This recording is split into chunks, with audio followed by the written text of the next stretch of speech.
বোকাখাটত মুখ্যমন্ত্ৰীয়ে সোৱাদ ল'লে পেৰাপুৰি আৰু ৰবাব টেঙাৰ। দেওপাহাৰ আৰু বোকাখাট ষ্টেডিয়ামৰ উন্নয়নৰ বিষয়ে মুখ্যমন্ত্ৰীৰ ঘোষণা। শিক্ষামন্ত্ৰী ৰণোজ পেগুৰ ঘৰলৈ গৈ আকাশ ফুকনক ক্ষমা খোজাৰ পৰামৰ্শ মুখ্যমন্ত্ৰীৰ। ঠিকাদাৰ গোবিন্দ পেগুৰ বিৰুদ্ধেও লোক নিৰ্মাণ বিভাগ ব্যৱস্থা গ্ৰহণৰ প্ৰসংগ মুখ্যমন্ত্ৰীৰ।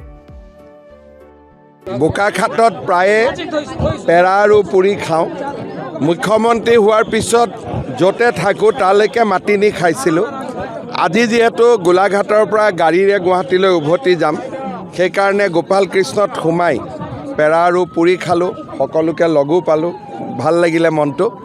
এতিয়া লাহে লাহে গুৱাহাটীত গৈ থাকিম আৰু দেওপাহাৰৰ কাৰণে মই ব্যৱস্থা কৰি আছোঁ। অলৰেডি আৰ্কিঅ'লজিৰ টীমে লাগি আছে। আমি গোটেই পাহাৰখনতে এটা খনন আৰু প্ৰত্নতান্ত্ৰিক অনুসন্ধান চলাবৰ কাৰণে সিদ্ধান্ত লৈছোঁ। মই যিমান সোনকালে পাৰোঁ আপোনালোকক ভাল খবৰ দিম।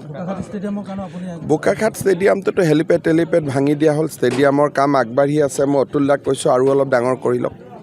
দেখা গৈছে যে হস্পিটেলখনত কিন্তু বিল্ডিং হ'ল, হস্পিটেলখনত এনাষ্টেচিয়লজি আৰু গাইনকলজিৰ অভাৱ আছে। মই কথা পাতিছোঁ, ঠিক কৰি দিম। চব আকাশ ফুকন সমাজসেৱী ল'ৰা, ভাল ল'ৰা, কিন্তু মানুহৰ যদি মুখখন ভাল নাথাকে তেতিয়াহ'লে মানুহে বেয়া পায়। আৰু বিজেপিৰ দলে এটা পাৰ্টিত আমি বিচাৰোঁ যে অলপ মানুহ সংস্কৃতিবান হওক, ডাঙৰক সন্মান কৰক, সৰুক মৰম কৰক। ৰণোজ পেগু এজন আমাৰ জ্যেষ্ঠ মন্ত্ৰী, তেওঁৰ বিষয়ে যিখিনি কথা কৈছে শুনি মোৰ বেয়া লাগিছে। মই ভাবোঁ যে আকাশ ফুকনে ৰাজহুৱাভাৱে ক্ষমা খুজিব লাগে, ৰণোজ পেগুৰ ঘৰত গৈও ক্ষমা খুজিব লাগে, আৰু আমাৰ দলটোৰ যিটো পৰম্পৰা সেই পৰম্পৰা মতে চলিব লাগে। যিজন ঠিকাদাৰ তেওঁৰ বিষয়েও কিছু কথা শেহতীয়াকৈ প্ৰকাশ পাইছে।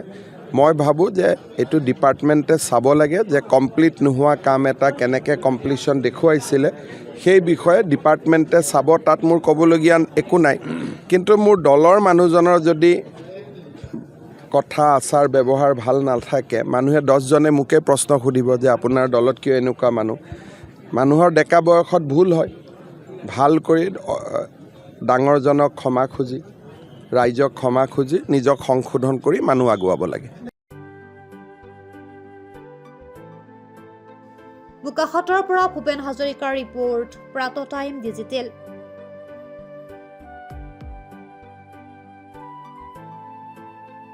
অসমৰ সংবাদ জগতখনৰ বাবে এক সুখবৰ। নৰূপ নসাজেৰে প্ৰায় 30 বছৰীয়া অভিজ্ঞতা পুষ্ট সাপ্তাহিক কবচ পুনৰ এবাৰ ৰাজ্যৰ মাজলৈ। স্বত্বাধিকাৰী প্ৰণীতা কলিতাৰ দ্বাৰা প্ৰকাশিত আৰু অমৰজ্যোতি প্ৰিণ্টাৰ্ছ, গুৱাহাটী কমাৰ্চ কলেজৰ বিপৰীত ফালে মুদ্ৰিত। আমাৰ ঠিকনা মুখ্য কাৰ্যালয়, অসম ফৰেষ্ট স্কুল, হৰি মন্দিৰ পথ, গুৱাহাটী, আৰু অস্থায়ী কাৰ্যালয় কলিতা মাৰ্কেট, বিজয়নগৰ, কামৰূপ, অসম। মোবাইল নং 9435114666 আৰু 7024722813। Mail ID prabhatiahom@gmail.com।